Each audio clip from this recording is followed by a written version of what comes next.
Hey guys, we just came back from Gen Con. It happened during the first week of August. In fact, July 31st to 3rd of August. And we get this particular magazine there, which has all the details with respect to Gen Con events. I basically wanted to show you how huge the Gen Con, event is. It's just crazy. It's like a small city. Indianapolis downtown is converted into a literally a tabletop uh, gaming city. So yeah, this is what I wanted to show you. Here goes. All right. So this is the vendor hall. This is just the exhibitor hall. All right. So there were close to 600 exhibitors, and you can see the entire list. We have dedicated massive booths for some of the big publishers, and it was really, really, really huge. I'll probably share the video of our walkthrough. We were literally at the end of the universe here. So we got a booth in the Entrepreneurs Avenue. We represent Mosaic Games. We are designers and publishers from India. So yeah, that particular booth was it was a double booth, and yeah, people had to walk all the way from there to get here. There was one entrance somewhere here. I think it was entrance I or J, I don't remember. Yeah, a lot of people did visit. We never got a chance to sit the entire day. It's 10 to 6 p.m. So 8 hours we would stand and work our asses off. So yeah, this is the 58th Gen Con event, and it's ridiculous. I mean, there are 600 booths. This is just the exhibitor hall, all right? In the entire convention center, right? This whole thing is a convention center, and the exhibitor hall I just showed you on the previous page. These vendor hall, that particular vendor hall is just this area, right? That's just the area where the vendor hall is, and the pathway where we would walk is over here, right? I mean, we would enter from Weston because there was construction going on here, so the roads were super jammed. So we decided to come from Weston. Weston is a five-star hotel. We would get off there and enter, and this is where all the passes are picked up by participants. So the will call area is where you pick up the passes and other coupon books and stuff like that. These are all individual halls, all right? They are like small halls, and believe me, this walk is a really, really long walk.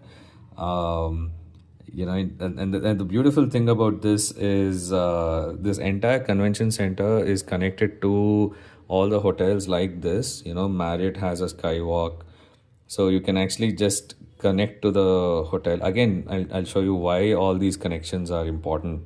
So these are separate individual halls dedicated to these publishers, right? So these publishers would run their own events in all of these halls. Like Ravensburger was having a puzzle contest, and it was like super fun. The entire place was booked, and this is just the ground floor, right?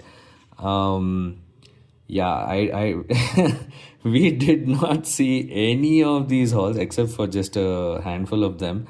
So yeah, our booth was somewhere there. We had to enter from one of these entrances, and this is just the first floor, and this is the second floor, right? Second floor meaning in India it's called the first floor, but this is the floor above us where you could check in your bags in case you're carrying certain bags, so you can walk around freely. CG had a massive hall over there. BIPOC Lounge was something which we wanted to go there. We did go there, but in the night, because we had a trade show there. So BIPOC Lounge, BIPOC stands for Black, Indigenous, and People of Color. So all the content creators from across the world, Asians, and everybody were there. It was a good mixer. Shraddha got to check that out, and she actually brought a bunch of people to our booth.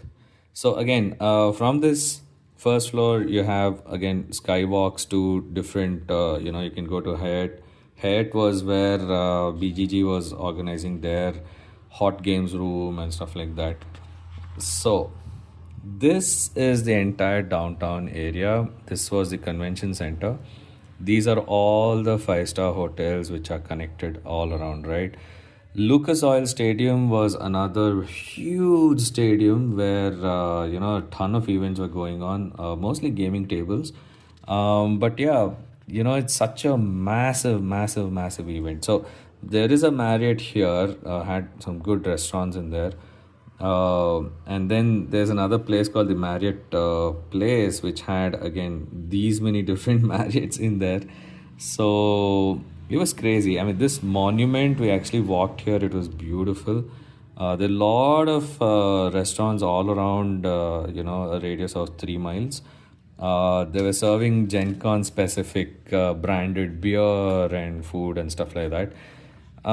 This is the Lucas Oil Stadium. So, uh, you can walk in from any of these entrances, and all this entire place was filled up with food trucks actually. So this entire, you see these food trucks, there were so many food trucks.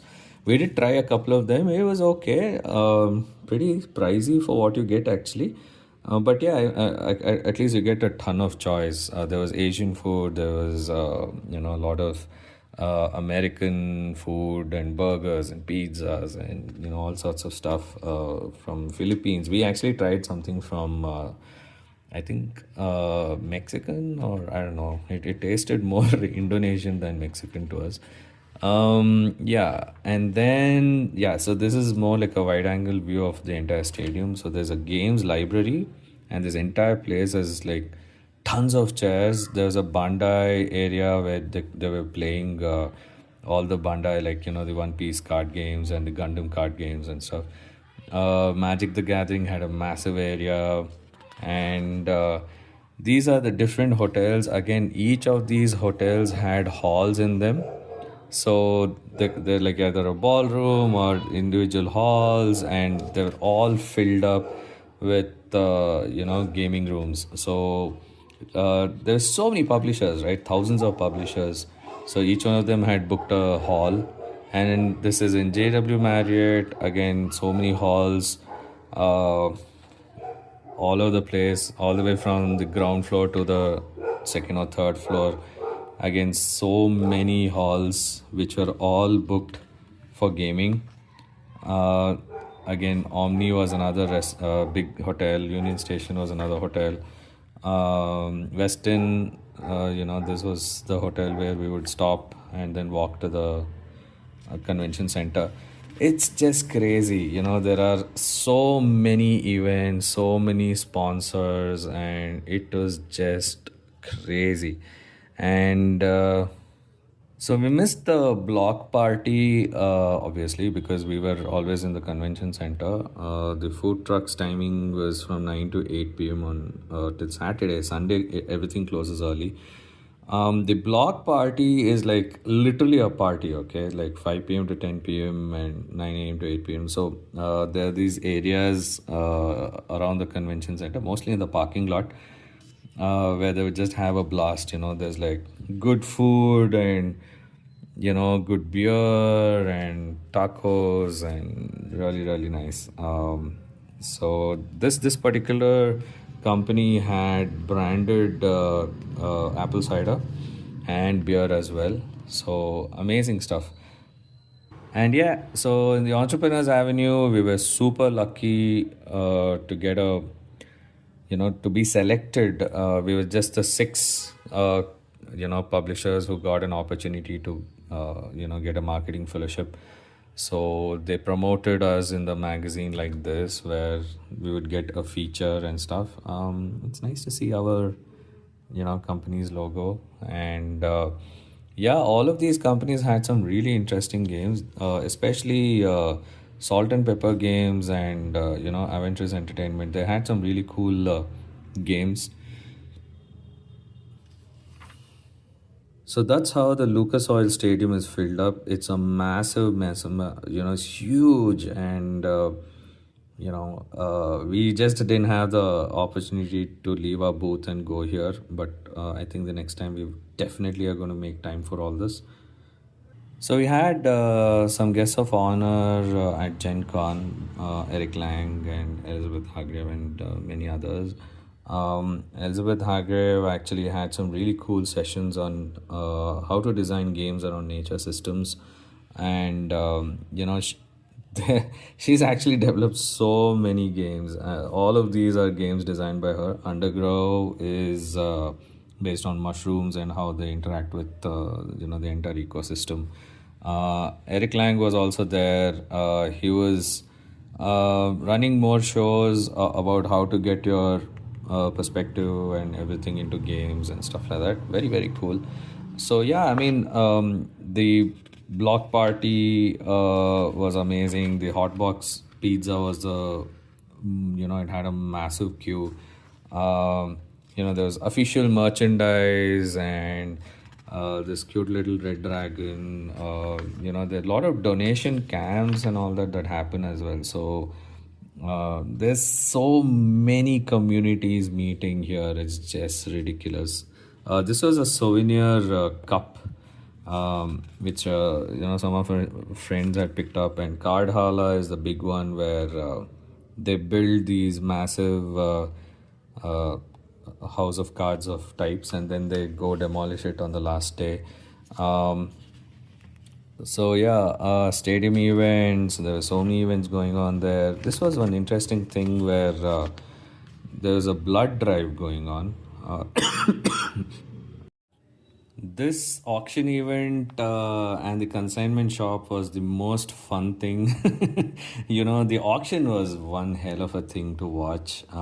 They would do charity auctions, collectible auctions, some crowdfunding auctions where some really big games from popular campaigns run on crowdfunding platforms were auctioned off. And our favorite was the consignment shop, where a lot of people who have surplus games with them would just sell them off at this consignment shop.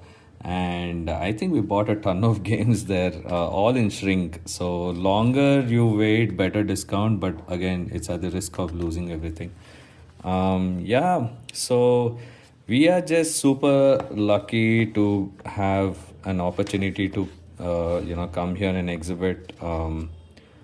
And we are definitely going to participate in every year going forward. So let's see. I mean, this time we had a massive double booth. Even if we get half the size, we're good. And we really want to make it a regular thing, visiting Gen Con. And it's been going on for 58 years. So yep. uh, we got to participate in 2025. And Indianapolis is, I mean, the entire publishing community is just amazing. It's super, super sweet. It's like a big family hanging out together.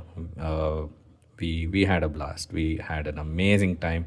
6 days at Gen Con just flew by.